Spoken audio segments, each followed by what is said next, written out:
देखिए हर खबर यहीं पर, सब्सक्राइब कीजिए TV9 भारतवर्ष। चारू, और इससे पहले देखिए हमारे जो एक्सपर्ट्स हैं वो भी इस बात का जिक्र कर रहे थे कि दबाव हमने बनाया है निश्चित तौर पर और उसका असर होता हुआ नजर आ रहा है, लेकिन और ज्यादा दबाव बनाने की जरूरत है। पिछले दिनों हमने देखा जो चीनी कंपनीज हैं उनके कॉन्ट्रैक्ट जगह जगह केंद्र सरकार के और राज्य सरकारों ने अपने तौर पर भी फैसला लिया, वो रद्द किए गए। 59 चाइनीज ऐप्स हमने बंद किए। तो आर्थिक स्ट्राइक तो हुई है, उसका असर भी हुआ है, लेकिन अभी इस तरह का दबाव जो है वो और ज्यादा जरूरी है, ये हर कोई मान रहा है। क्या स्ट्रेटेजी है हमारी?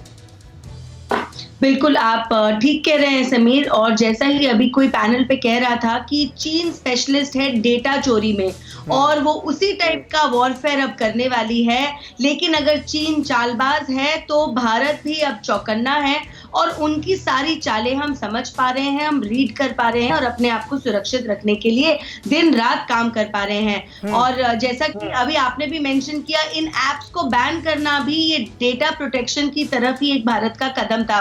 2 हफ्ते पहले हमारे प्रधानमंत्री जी बॉर्डर तक गए थे, आज हमारे रक्षा मंत्री जी वहां जा रहे हैं। तो जिस तरीके से इस समय सब बातों को हैंडल करा जा रहा है, ये बहुत ही एक स्ट्रॉन्ग मैसेज जाता है। जैसा मोदी जी ने भी कहा कि चीन के एक्सपेंशनिज्म को अब हम सपोर्ट नहीं कर रहे और आसपास के अभी जो चीन के बाकी नेबर्स भी हैं, जो बाकी पड़ोसी हैं चीन के भारत के अलावा, एक पाकिस्तान को अगर आप एक तरफ निकाल भी दें, नेपाल की सिचुएशन अलग है, लेकिन साउथ चाइना सी और इन सब जगहों में जितने नेबर्स हैं वो सब भारत को अब सपोर्ट कर रहे हैं। तो हमें ये याद रखना चाहिए कि पहले अगर कोई सरकारें मुद्दे दबाती थी तो इस समय हमने चीन को दबाया है, हमने चीन को टेबल पर लाया है कि वो बात करे, वो धीरे धीरे हमारी टेरिटरीज जहां पर वो एनक्रोच कर रहे हैं वो विड्रॉ करने लगे। और चीन को भी ये बात समझ में आती है, कोरोना के बाद चाइनीज इकोनॉमी ने, चाइनीज साइकी ने एक बहुत बड़ी हिट ली है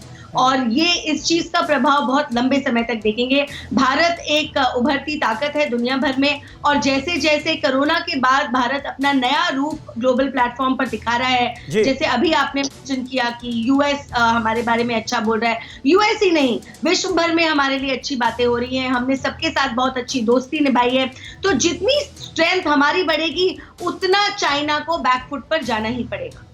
ठीक है, हमारे साथ गुरमीत सिंह साहब मौजूद हैं। सिंह साहब, इस डेवलपमेंट को आप किस तरह से देखते हैं? माइक पॉम्पियो से एस जयशंकर की बातचीत होती है जिसमें वो ये कहते हैं, एक बार फिर बल्कि ये दोहराते हैं कि हिंदुस्तान जो है बहुत अच्छा दोस्त है अमेरिका का, और चीन सीमा विवाद को लेकर भी चर्चा हुई है। जाहिर है उसकी जो डिटेल्स हैं वो हमारे सामने नहीं आई हैं, लेकिन जो सीमा पर हालात हैं जाहिर है उससे वाकिफ कराया गया होगा माइक पॉम्पियो को भी कि चीन किस तरह की हिमाकतें कर रहा है। अमेरिका से क्या उम्मीद की जाए? समीर जी, अभी तो चाइना ने सारे फ्रंट खोल दिए हैं और पूरा विश्व उसके अगेंस्ट में खड़ा हो गया है जी। अभी चाइना ने जिस प्रकार साउथ चाइना सी के अंदर में भी एक फ्रंट खोला हुआ है, उसमें भी एक नया ही एक पूरा विश्व इकट्ठा होकर उभरा है। आपने देखा है कि किस प्रकार अमेरिका ने उस जगह के ऊपर में अपने 2 जो एयरक्राफ्ट कैरियर भेजे हैं।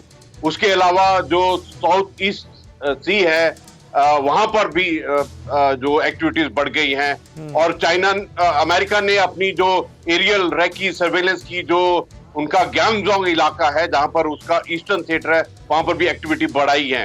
देखिए, मैं समीर जी आपका एक शब्द इस्तेमाल करके जो आपने बोला बेटुक बात ये है कि ये सब प्रेशर के बाद में चाइना को कंप्लीट रिस्टोरेशन करना पड़ेगा जो स्थिति में 5 से पहले थी, इसमें कोई शक नहीं होना चाहिए। हाँ। और ये जो बात है एलएसी का जो स्टेटस को है उसके ऊपर में रिस्टोर करना ही पड़ेगा। इनफैक्ट एज अ इंडियन एक बात क्लियर होनी चाहिए कि जिस प्रकार हमारी अलर्टनेस और प्रिपरेशन है, हमारे अंदर में किसी को कोई ये शक और शंका नहीं होना चाहिए, कोई डाउट नहीं होना चाहिए कि चाइना पीछे हटेगा कि नहीं हटेगा, उसको हटना पड़ेगा, उसमें कोई शक नहीं होना चाहिए। अड़ी सोमवार से शुक्रवार शाम 6 बजे सिर्फ TV9 भारतवर्ष पर।